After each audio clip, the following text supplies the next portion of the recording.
ও আমার একটা হৃৎপিণ্ড, সেটাই আল্লাহ নিয়ে গেছে। পরশুদিন বলছে, বাবা আমার একটা বরকা কিনে দাও। আমার স্যান্ডেলটা দেখে 3 বছর পুরাতন ছেঁড়া, কিন্তু আমি আমার স্যান্ডেলটা পাল্টাই না, সেলাই করে নেই, কিন্তু আমার বাচ্চাদেরকে আমি কষ্ট পেতে দেই না। শুধু একবার বলছে, বাবা লেসে খাবো। আমার মেয়ের মোবাইলে আমার নাম হলো 500 ছবি আছে।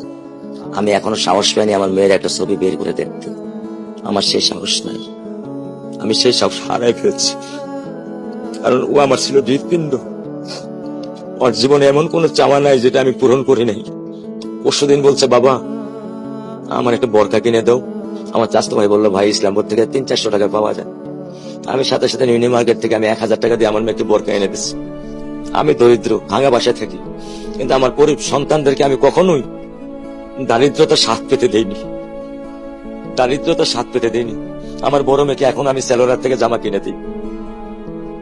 আমার স্যান্ডেলটা দেখে 3 বছর পুরাতন ছেঁড়া, কিন্তু আমি আমার স্যান্ডেলটা পাল্টাই না, সেলাই করে নেই, কিন্তু আমার বাচ্চাদেরকে আমি কষ্ট পেতে দেই না। শুধু একবার বলছে, বাবা লেসে খাবো। আমি 1 মিনিটও দেরি করিনি, 1 মিনিটও আমি দেরি করিনি। ও আমার একটা হৃৎপিণ্ড, সেটাই আল্লাহ নিয়ে গেছে। আলহামদুলিল্লাহ, শুকরিয়া, আল্লাহ দিছে, আল্লাহ নিয়ে গেছে। আমার কোনো কষ্ট নেই। আমি তো চাইলে পারতাম না, অনেক দম্পতি আছে যাদের সন্তান নেই। আল্লাহ দিছে, আল্লাহ নিয়ে গেছে। আমি আলহামদুলিল্লাহ করি আল্লাহ গেছে। আমার কোনো কষ্ট নেই, আমার কোনো কষ্ট নেই।